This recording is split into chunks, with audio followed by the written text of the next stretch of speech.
కాళేశ్వరం ముచ్చట ఇప్పట్లో ఉడతలేనట్టుంది కదా. ఏడివైనా కూడా కాంగ్రెస్ వాళ్ళు కాళేశ్వరంకే సూటి పెడుతున్నారు. అగో దాంట్లో మీరు 1000 కోట్లు దోపిడీ చేసిరు, అయినా కూడా సక్క కట్టలేదని చెప్పేసి నివేదిక వేసిరు. దాని మీద చర్చలు నడుస్తూనే ఉన్నాయి. ఒక్కోళ్ళు ఇంకెవరు పోయి హాజరై వస్తూనే ఉన్నారు. ఇది ఇట్లుంటే పిసిసి పెబ్బ మహేష్ కుమార్ గౌడ్ సార్ ఏమంటున్నాడో ఇనుర్రి. కేసీఆర్ దోషి అని బోస్ కమిషన్ తేల్చింది. ఎందుకు దోషి? ఎన్నికలకు ముందు మనం పదే పదే చెప్పాం, గొప్పగా చెప్పుకుంటున్న పెద్ద ఆయన కాళేశ్వరం ప్రాజెక్టు. ఏమిటి కాళేశ్వరం ప్రాజెక్టు? ఎందుకు కమిషన్ ఇవ్వాల్సి వచ్చింది? ఇవాళ అన్ని తానా వివరించి లక్షల కోట్ల వృధా చేసి రాష్ట్రానికి నష్టం చేశాడు కేసీఆర్ అని కమిషన్ రిపోర్ట్ ఇచ్చింది.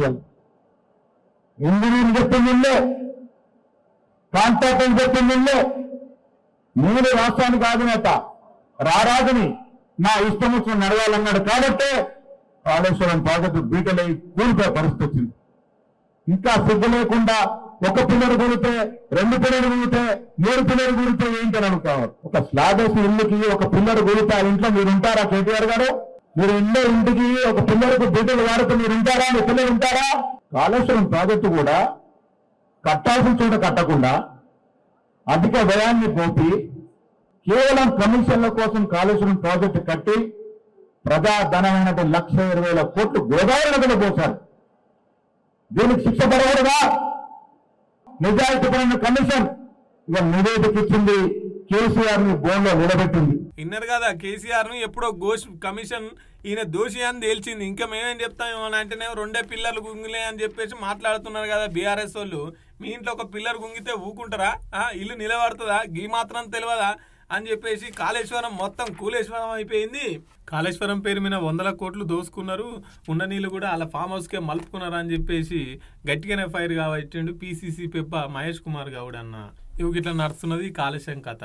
ఇక ఈ కాళేశ్వరం ఒకటే కాదు, ఫోన్ ట్యాపింగ్ ముచ్చట, అట్లాగే ఈ కార్ రేసింగ్ ముచ్చట, అన్ని కేసుల గురించి మాట్లాడుకొచ్చిండు. తన సుపుత్రుడు కేసీఆర్ గారు ప్రభుత్వ సొమ్ములకు ప్రైవేట్ బ్యాంక్ అకౌంట్లకి ఎట్లా మారుస్తాడు? ఇది తప్పు కాదా? ఇది నేరము కాదా? ఇది అవినీతి కాదా? మరి ఈ అవినీతికి శిక్ష పడకూడదా? ఆ దశగా కాంగ్రెస్ ప్రభుత్వం రేవంత్ రెడ్డి నేతృత్వంలో ముందుకు పోతామనుకుంటున్నారా? పాదయాత్ర ఎత్తున్నారు కదా కాంగ్రెస్ పార్టీ వాళ్ళు అంతా కలిసి. ఇక మొత్తం మీటింగులు పెట్టి గట్టిగానే అరుచుకుంటున్నారు కారు పార్టీ వాళ్ళను.